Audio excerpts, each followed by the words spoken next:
What's up, y'all? We are back with another edition of DNVR Rams Live. As always, I am your host, Justin Michael. Tough. Tough is probably an understatement. That was about as big of an emotional gut punch as I've ever experienced as a sports fan. CSU falls 72-71 on Derek Queen's game-winning shot. Fall at the buzzer, led for over 30 minutes in this game. Really fought like hell. I want to start with that. The fight, the buy-in, everything that this team gave down this 11-game winning streak was nothing short of remarkable. And I'm going to look back on this run fondly for the rest of my life. This was one of the most gratifying experiences I've ever had from a coverage standpoint.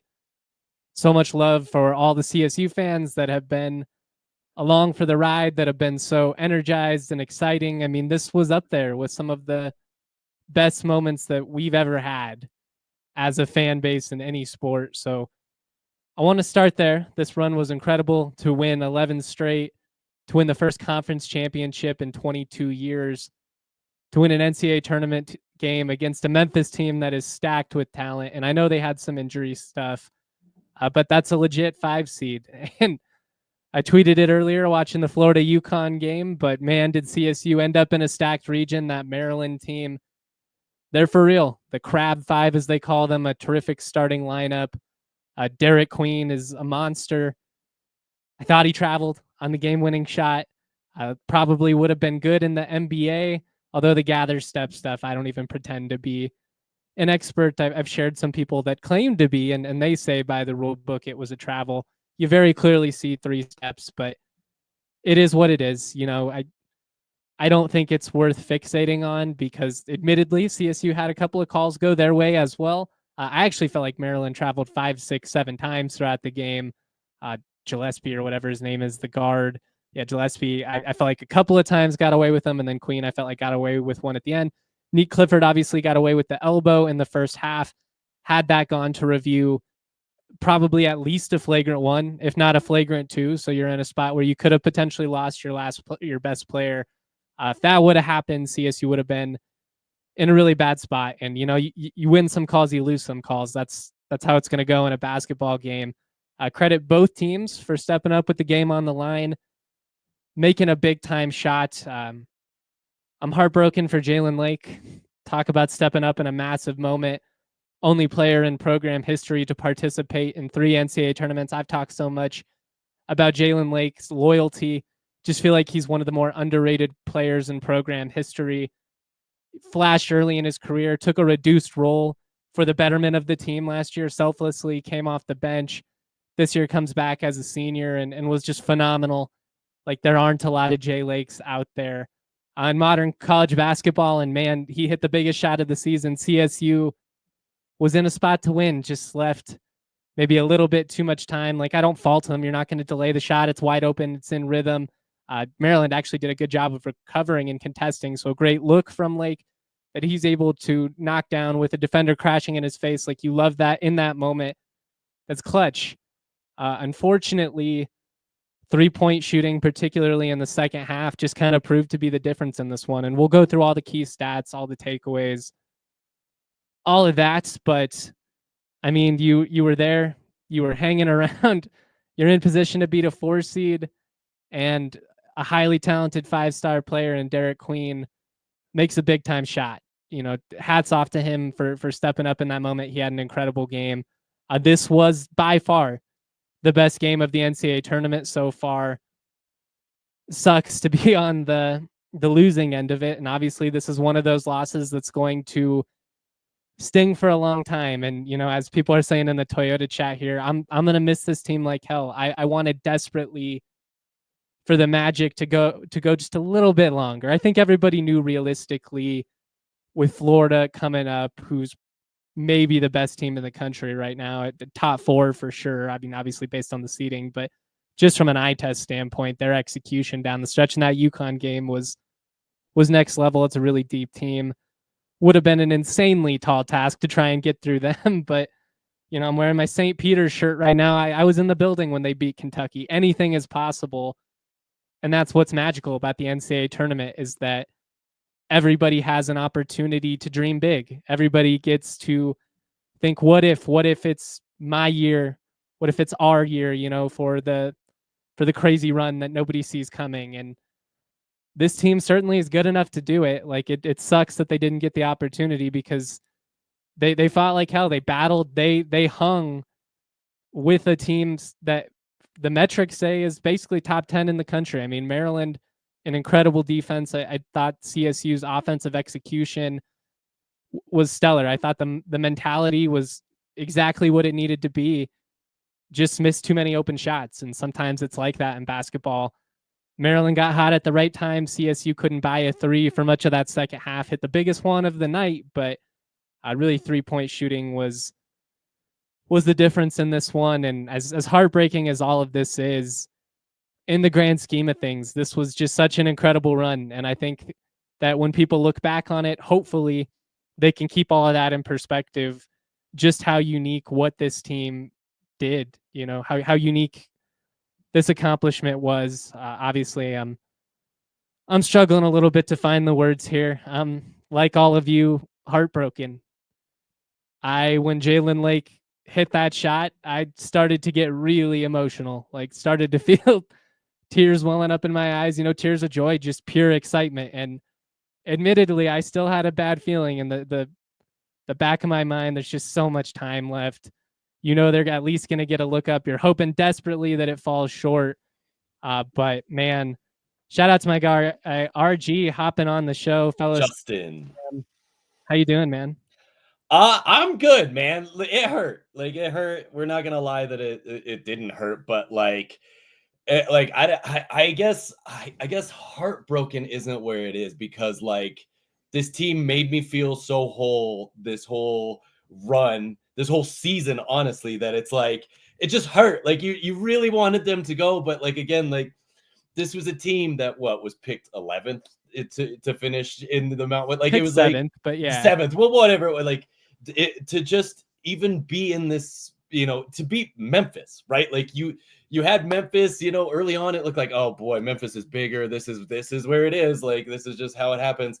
And then just to go, and there were plenty of times in that Maryland game where it was like, oh yeah, this is where the more talented Maryland is probably gonna have. It's just like, no, the Rams just kept fighting and fighting and fighting, and it was just awesome to see. You know, like again, this is just so many CSU heartbreaks over my lifetime. The fact that the Jalen Lake shot went in, right? They were like 1 of 11 from 3 in the second half. The whole, like that, the fact that it just went in to even give me that excitement, like, oh my God, it just comes down to one basket. You were right. 6 seconds was a lot.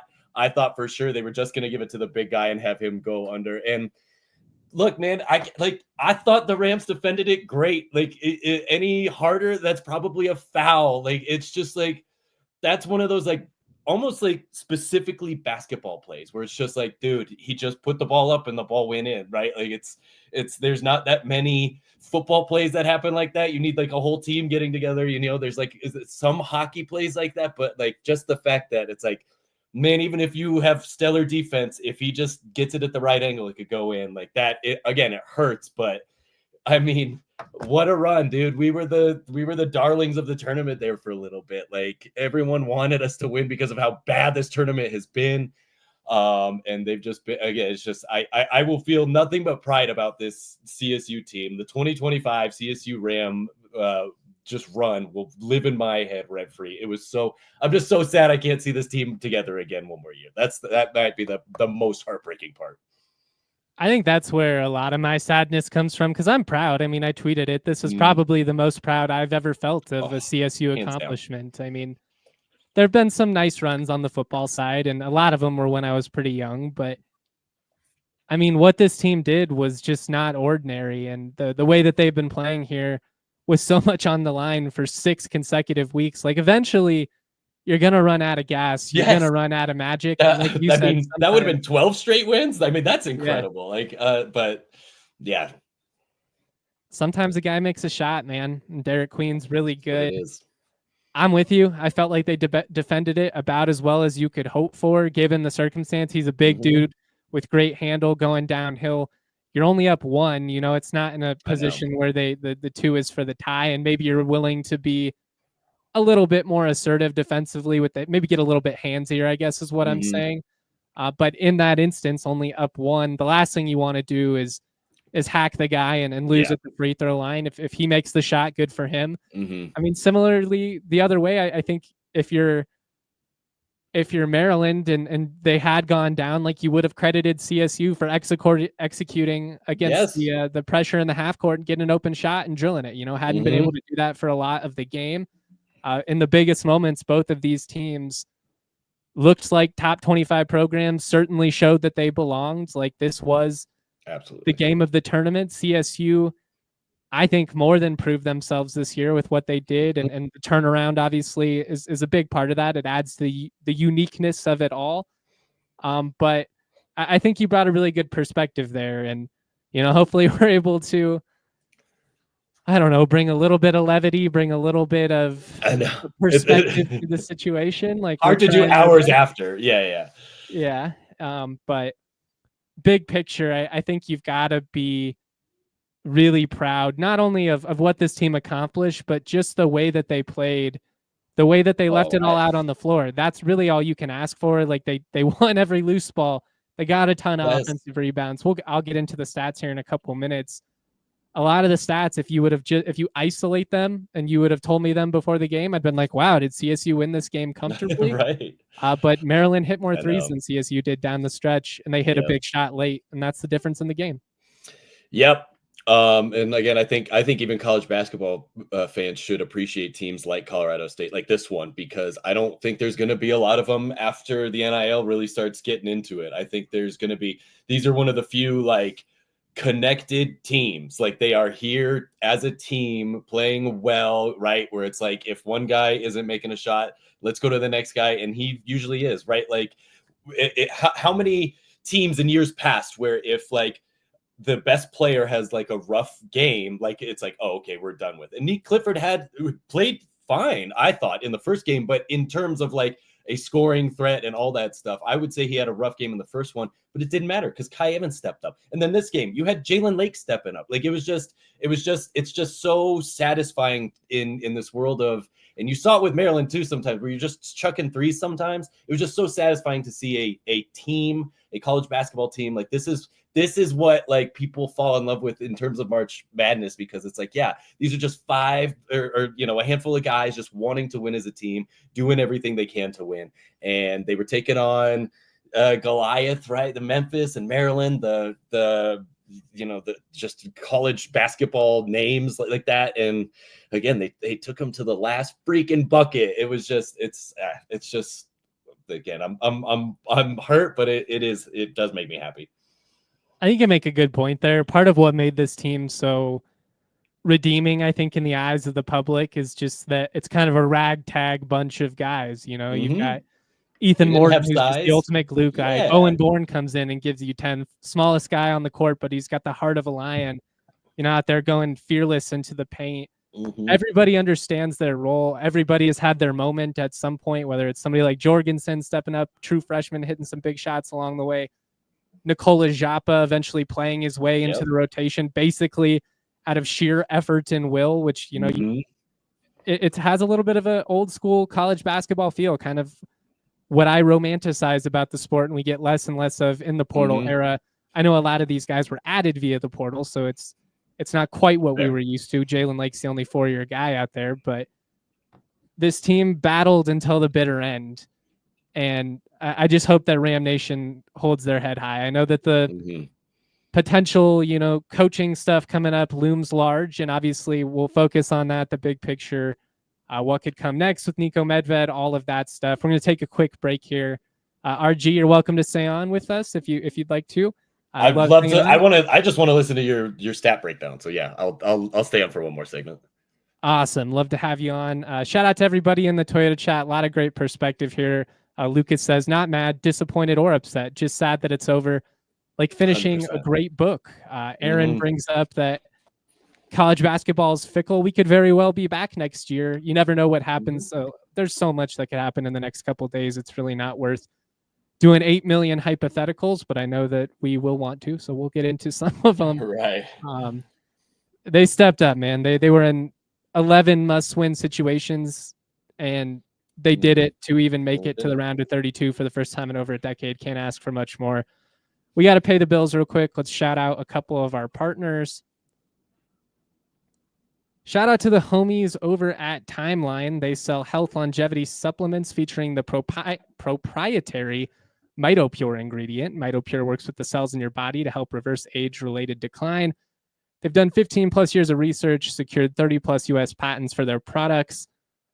Shout out to this incredible product, which has all kinds of benefits from aging to recovery to more energy. What this does is work with the cells in your body to give you more energy to help you feel stronger during workouts, preserve health and mobility as you start to age. MitoPure recharges your cells and helps your body's systems to work better. It's the only supplement clinically proven to rejuvenate health at the cellular level. Right now, Timeline is giving you 10% off your order of MitoPure. Just go to timeline.com/DNVR today to get started. That's timeline.com/DNVR. All right. I could also use a little bit of Mando right now. Certainly was sweating through my shirt during that game. Mando's a men's deodorant brand that's hyper-focused on keeping every aspect of a man's body smelling fresh, and they mean every aspect. They're talking about your butt crack, your grundle, your balls, your belly button, anywhere that's a stink zone, Mando can go there and help you keep it in check. Whole body deodorant, safe to use anywhere. I was created by a doctor who saw firsthand how normal BO was being misdiagnosed and mistreated. Mando's starter pack is perfect for new customers. Comes with a solid stick deodorant, cream tube deodorant, 2 free products of your choice like mini body wash and deodorant wipes, plus free shipping. And as a special offer for our listeners, new customers get $5 off starter pack with our exclusive code that equates to over 40% off your starter pack.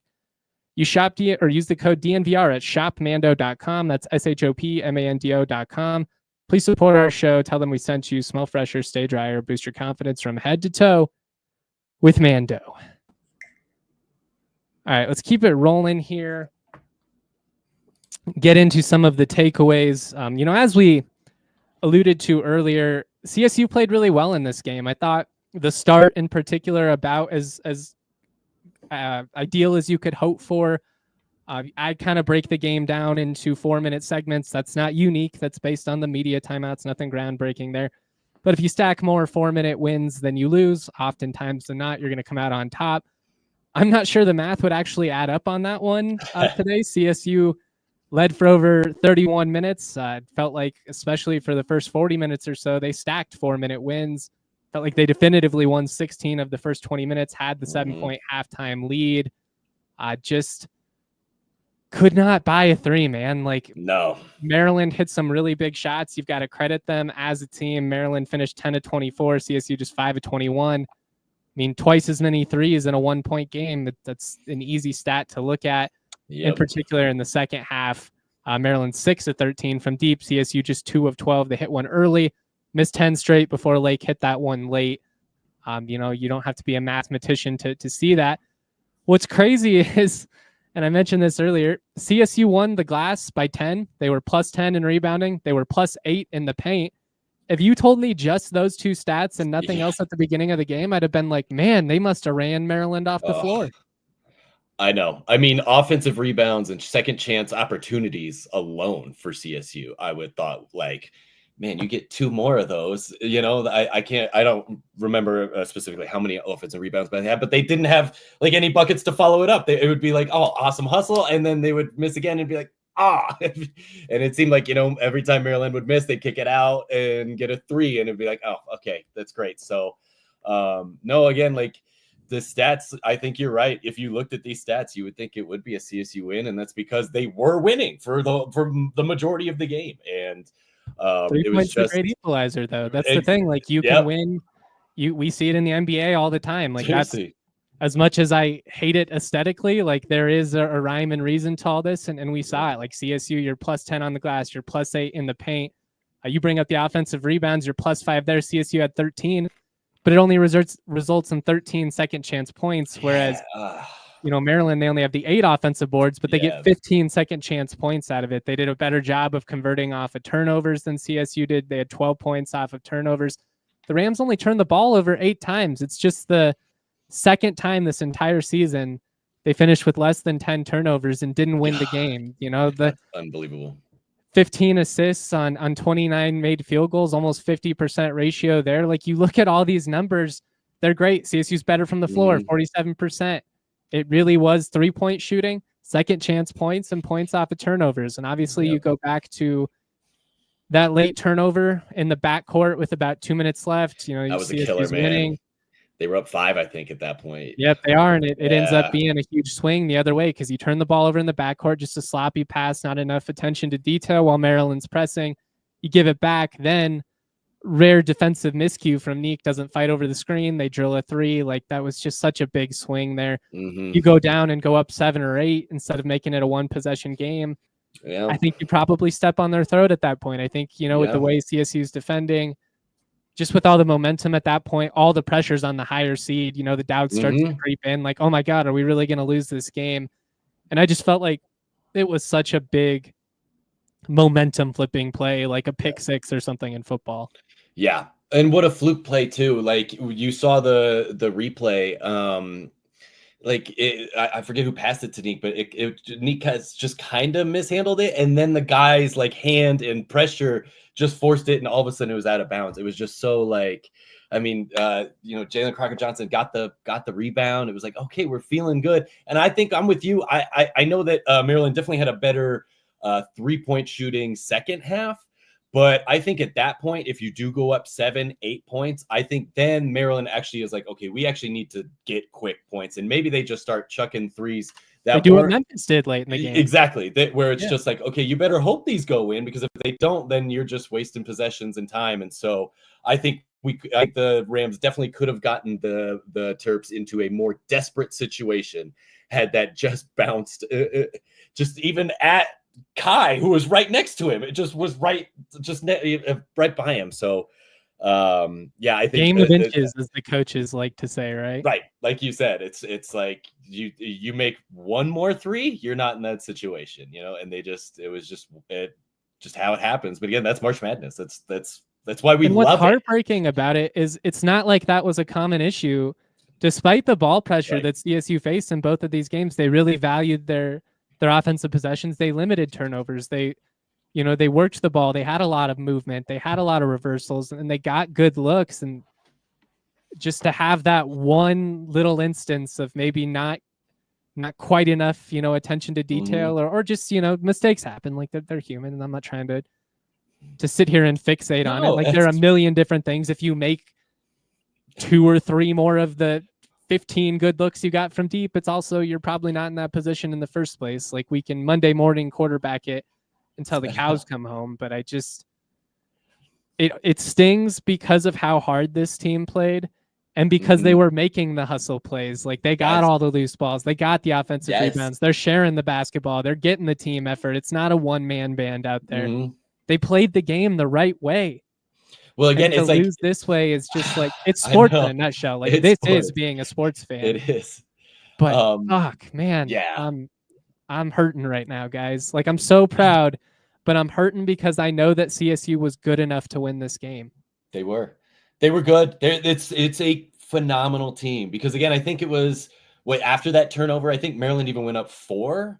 Like, it was their biggest lead in the game, and then they still responded. And this is like, that's what you want. Like, when CSU got off to a good enough start to where Maryland was like, oh, we better play them full. Like, let's get the pressure on to see if they start, these lower seeds start throwing it around the court. And they didn't. They held on to it, and they matched every punch Maryland had. and Maryland just got a lucky one off at the end, and that was the winner. It was just again, it's like I want to be like, oh, that turnover killed us. That was the game. It was it, but it wasn't. They still fought and had the lead at the end. It's just I have such mixed feelings where it was like, no, I was cheering a game winner, and then now it's like, nah, it's such a wild state to be in. Ram life, man. Ram life. It's still a thing, but I'm not going to do that tonight because, like I said, I feel like we've got to hold our heads high, because if you can't be proud of the effort and the fight that this team displayed, and just how big they came up time and time again to win the games that they had to repeatedly, to battle the way they did against teams that on paper have every athletic advantage in the world, are talented, top to bottom. And the Rams just fought like hell, man. Got 18 points out of the bench. That's, again, another stat. Huge. Like, if you were like 18 points from the bench, I'd have been like CSU by 10. Like, man, they must have been thriving. But 3-point shooting, the ultimate equalizer. Yep. Especially now basketball now. Quick aside, real quick. Ryan Green and I will be speaking at CSU Business Day on Tuesday. If you want to come check it out, attendance is free. We go after Sonny Lubick, no pressure or anything like that. But that'll be good. We'll be giving our thoughts on DNVR, the evolving sports media landscape, how we try and be different. Would love to see some of you guys out there. RG, I'm going to let you get out of here because I appreciate that you hopped on in the first place and I didn't have to do this solo misery hour. Hit us with your final thoughts, though. You've made it clear that clearly you're proud of this team and the efforts. How do you feel, I guess, big picture? Like, obviously, there's the possibility of Niko Medved moving on. How I feel, though, is this should be a very attractive job. And, like, as long as you continue to invest and you build off what's been established, should be in a good spot.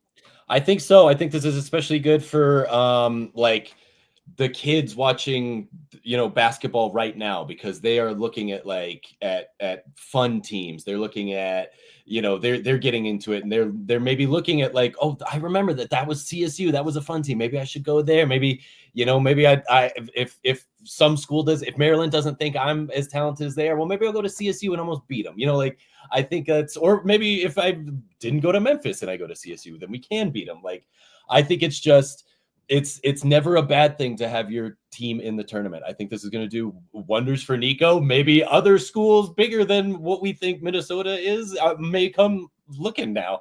Maybe this helped Nick Clifford's draft stock. Like, I thought this second game, I thought he was genuinely there for a second. Like, he was Nikola Jokic orchestrating the game. He wasn't scoring every time, but he was scoring when he needed to. The assists he was making were great, and his defense was absolutely incredible. So, again, it's just like, I'm not, I just don't view this as a disappointment. You took Maryland down to the freaking wire, and just big picture, I think this is one of those things that the Rams fans will always look back on and be like, remember the Rams that almost got to the Sweet 16? I just think it's all good. It's going to hurt now. It's going to hurt tomorrow. It's going to hurt for the rest of the week.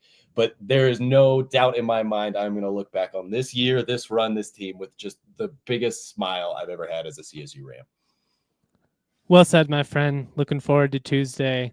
Always proud to be, baby. Oh, yeah, man. I'll hang up and listen. All right. Shout out to everybody in the Toyota chat. Shout out to RG. Shout out to Alyssa, the producer, making this happen. Late nights. Also, shout out to Courtney. My significant other had a near panic attack before we came on the show. I need a new pair of glasses desperately. The screw keeps falling out. I can't get it in. My pause.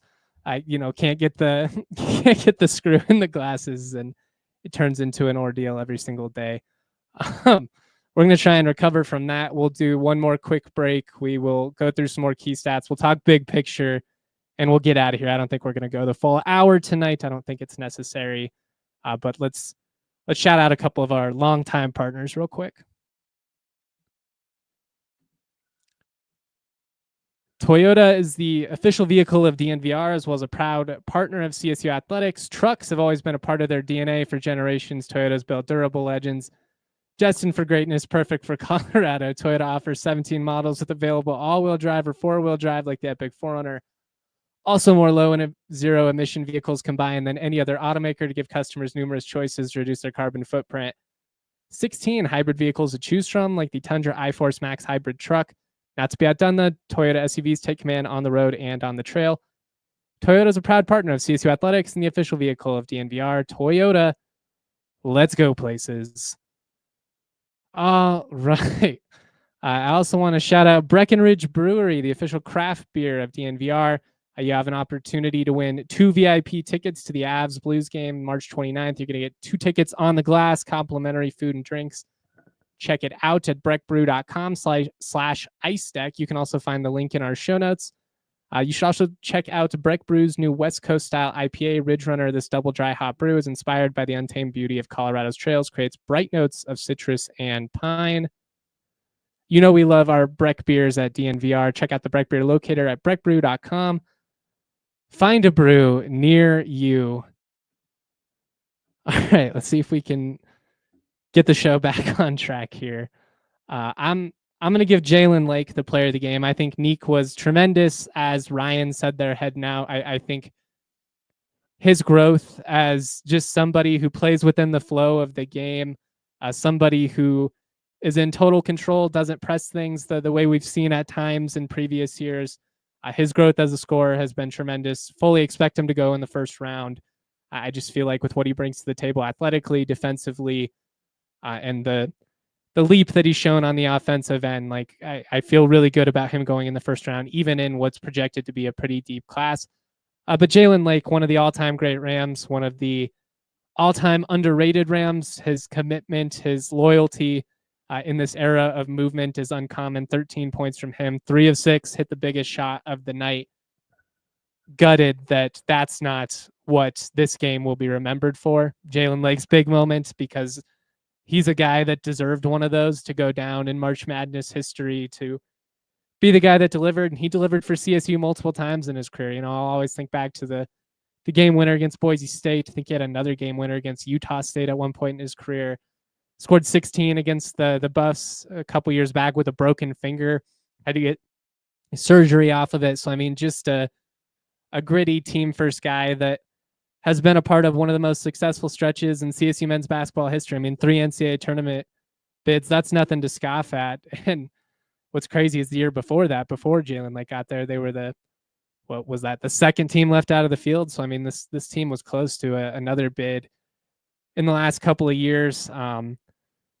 I mean, we've talked about it a lot, so I don't want to get too repetitive. It was a very weird game. If you look at a lot of these stats and isolated them, I think you would have been very surprised that CSU lost, you know, finishing plus 10 on the glass, plus 8 in the paint, plus 16 in bench points. Like, the Rams got a lot of really stellar moments from the rotation in this one, and that needed to be the case against a team that has as much overwhelming talent as Maryland and their starting 5. Really comes down to 3-point shooting, a couple of untimely turnovers, and making the most of those second chance opportunities. Maryland didn't play a great game, but they did just enough, and they hit just enough from deep to be able to pull it out. And from CSU's standpoint, it's gut-wrenching. It feels like salt in the wound, all of the above, because you were right there. You know that not only could you have won, maybe should have won this game, frankly, with how much you led in it. But that's a damn good team with a lot of talent, and they made some big plays late, and you've just got to tip your cap.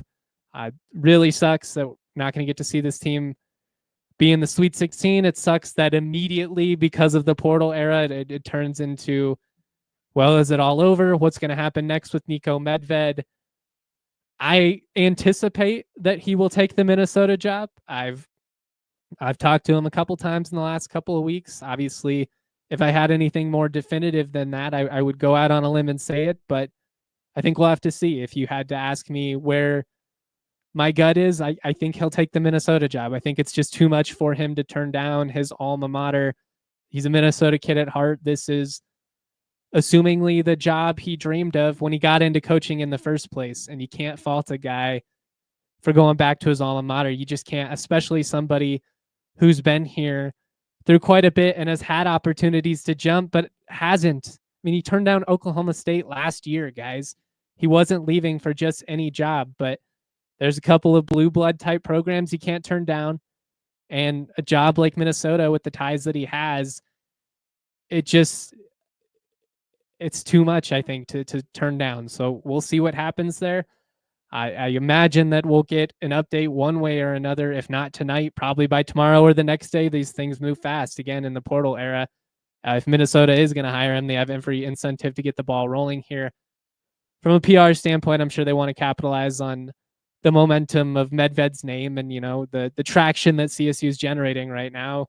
I talked about a couple weeks ago from Minnesota's standpoint, while I think it's very evident the respect I have for Medved. I think he's the greatest coach in CSU men's basketball history. I think he's the best coach in the Mountain West. But one of the things I talked about was, from Minnesota's standpoint, could you sell the local guy again, given that he'd never won a conference championship, only one NCAA tournament win, and he had gotten swept by the coach that they had before in Richard Pitino. But with the momentum that CSU has established these last couple of weeks with what the Rams have done, I think everybody that maybe was a little bit skeptical of Niko Medved in Minneapolis understands just how good he is. There were a lot of Minnesota accounts, frankly, that were posting things like, I guess if we strike out, hopefully we'll get Medved, and that irks me because there's some fans there that have no idea how talented of a coach they're getting. Again, this is all assuming under the premise that he is in fact leaving. We don't know that for sure. But I think what he has done for CSU has been incredible. He has reestablished, this program as a legitimate mid-major force. It's going to be a very appealing job if he does decide to leave. I'm sure CSU will do everything they can institutionally to throw a Hail Mary and try and keep him. Financially, you're already paying him quite a bit. There's always going to be a bigger paycheck in the Big Ten. I've always come down to NIL and institutional support as hopefully being factors that you could throw his way. But I will always be rooting for Niko Medved. Aaron here in the Toyota chat says, I hope he's coaching in the Final Four at Minnesota. He's earned our respect, IMO. And that's how I feel as well. I think that whenever a coach leaves, there's always going to be some bitterness involved. It's a breakup at the end of the day, as good of terms as you can leave on. And I would say this is about as good as you could ask for. He didn't McElwain it, guys. That's another thing that I think should be key. McElwain was checked out for the last month on the job, and everybody loves that guy so much. And I had a great experience working for him, but he was checked out. He knew he was going somewhere else. I don't know if he knew he was going to land Florida at that point, but he knew he was going somewhere. He had one foot out the door, and he phoned it in down the stretch, and you could see it. The lack of attention to detail was a big reason why CSU came up short and ultimately didn't win a conference championship, despite being ranked at one point, being a 10-win team and all that. That Air Force game really left a bad taste in my mouth back in 2014, just because it was so evident, what had happened. And watching this team, clearly they were locked in. Clearly they were, playing their asses off, and it wasn't like this storyline that was looming over everything and caused the team to come up short. That would have sucked. Now, I will say, in the player movement era, it'll certainly be interesting what happens with CSU from a transfer standpoint. Medved takes the whole roster with him to Minneapolis. That's probably going to change the tune of some guys. I still would look at him fondly, just because I think it kind of is what it is in this modern era.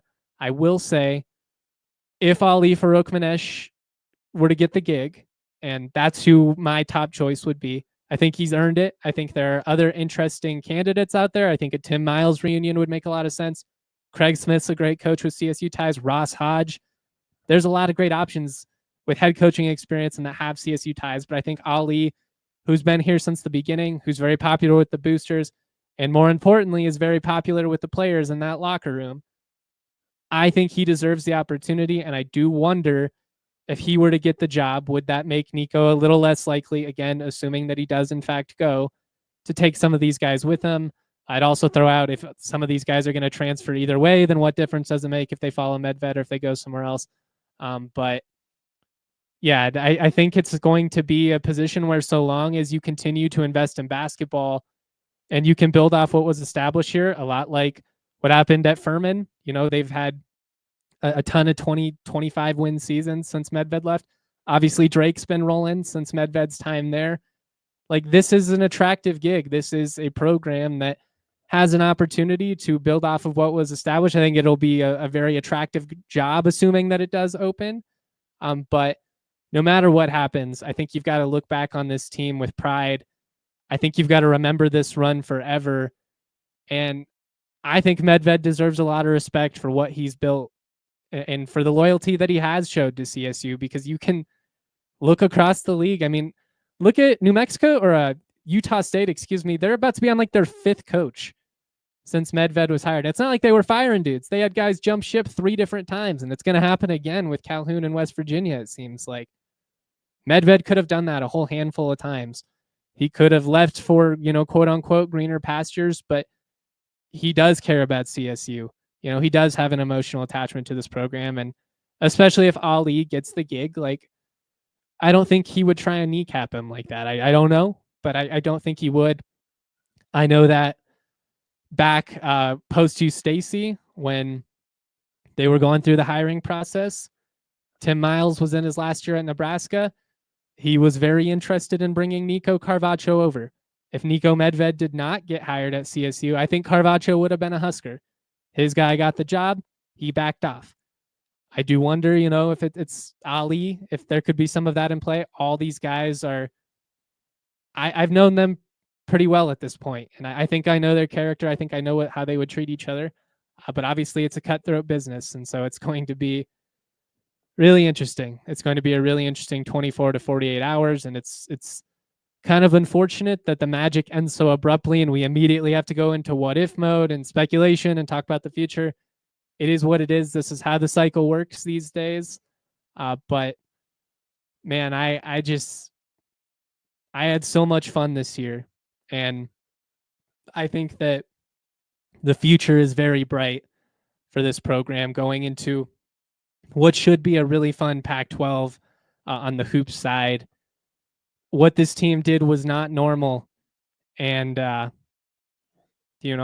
just think, it's one of those that we'll look back on 10 years from now and just be like, holy cow, that was truly insane. Like, winning 11 straight, all by 8+ points, 16-point average margin of victory, multiple of those wins over NCAA tournament teams, only a small handful of them coming at home.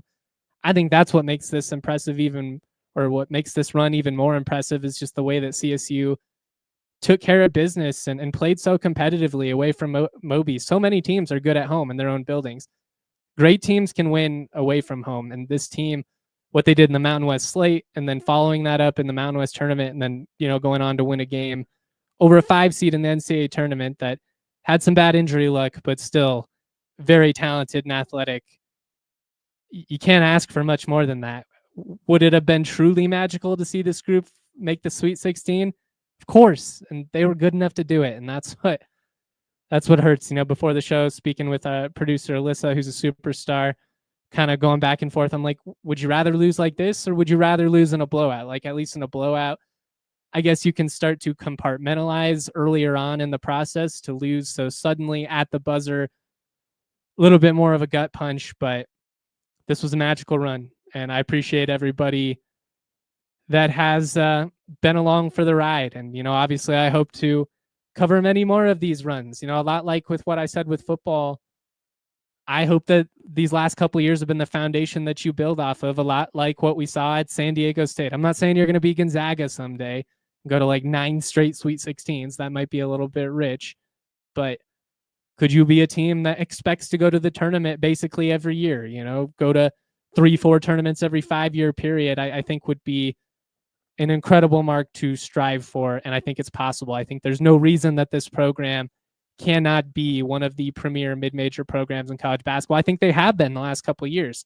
Now I just hope to see them. I hope to see them extended. And as much as this one was a gut punch, man, this is Raheem Moore in the Broncos. This is coming up short in the World Series. This was the Rocky Mountain Showdown in Boulder. That one was up there too, especially being on the field next to BVP. That one was a little extra salt in the wound. But this, with how invested I was in this program and like just knowing that they were good enough to really do something incredible, this one stings, because forever it'll be, what if they caught that travel? Or what if he, left it short? Like, there's a million what ifs we could go through. But at the end of the day, I'm just thankful that we got to experience a run like this in the first place. And the season didn't end up playing out like a lot of us thought it would around Christmas time, which, it would have been over a month ago. And we would have already been focusing on spring football and talking about practices that don't count for anything. All that stuff. So going into full off-season mode, obviously we will have plenty of coverage as everything unfolds, whether that be Medved goes to Minnesota and what comes next for CSU, or, maybe we'll all get surprised and they find a way to hang on to him. But regardless, this was one of the most gratifying and special experiences of my professional career. I'm so proud of this team. Easily my favorite group that I've ever gotten to cover in any sport. And I know those guys are heartbroken right now, but I hope they know how much joy they gave so many people along the way. And it was just incredible. Like this was as much fun as I've had doing this big, and I'm doing it for a long time. So shout out to everybody in Ram Nation. Going to be a tough couple of days for sure. I'm sure a lot of anxious people going to bed tonight. But at this point, I'm just looking back at the ride and holding my head high, because this was a hell of a time, man, and I'm certainly proud to be. So shout out to all of you. Much love. Hope everybody has a good night. Peace. We all silly like the mayor.